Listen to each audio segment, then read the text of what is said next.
क्योंकि कथा जीवन को स्वर्ग बनाती है। लेकिन इतनी कथाएं सुन ली, आज तक कुछ हुआ नहीं। क्यों नहीं हुआ? क्योंकि कथा सुनने से कुछ नहीं होता। तो कैसे होता है? आपने न जाने कितनी कथाएं हम आमतौर पे सुनते रहते हैं। पिपरई में हर तीसरे चौथे महीने कथा होती रहती है। कुछ लोगों को ऐसा लगता है कि कथा करने से या कथा सुनने से जीवन का कल्याण भी हो जाता है। आपको लगता है? किस किस को लगता है कथा सुनने से जीवन का कल्याण होता है? दोनों हाथ ऊपर उठा के बताओ। पक्का? अब एक बात बताएं, आप सब गलत हो। पूछो क्यों? मैं सत्य कहता हूं कि कथा सुनने से कभी कल्याण होता ही नहीं है। आप एक नहीं, 10 नहीं, 1000 कथाएं सुन लीजिए, कथा सुनने से कभी कल्याण नहीं होता। फिर आप कहेंगे महाराज जी फिर काहे को 7 दिन हमें परेशान करते हो?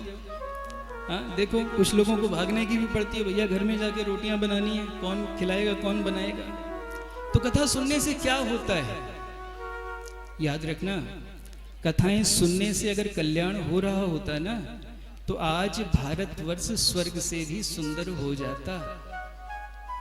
अगर कथा सुनने से कल्याण हो जाता तो आज भारतवर्ष स्वर्ग से भी सुंदर बन जाता। क्यों? क्योंकि कथा जीवन को स्वर्ग बनाती है। लेकिन इतनी कथाएं सुन ली, आज तक कुछ हुआ नहीं। क्यों नहीं हुआ? क्योंकि कथा सुनने से कुछ नहीं होता। तो कैसे होता है? कथा सुनने से नहीं। अगर आप अपने जीवन का कल्याण चाहते हैं और ये चाहते हैं कि कथा पंडाल में बैठ के आपके जीवन में कुछ सुधार आए, तो इस कथा को आप अपने जीवन में उतारने का प्रयास किया करो। बात समझ में आई?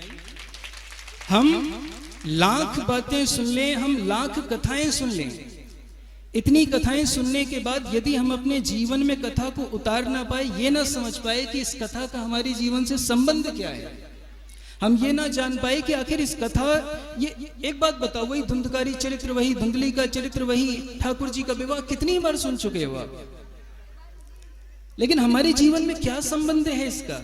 यदि आप ये जानने का प्रयास करोगे ना, मैं सत्य कहता हूं, एक दिन नहीं, एक घंटा नहीं, 5 मिनट नहीं, एक क्षण की कथा से आपके जीवन का कल्याण हो जाएगा।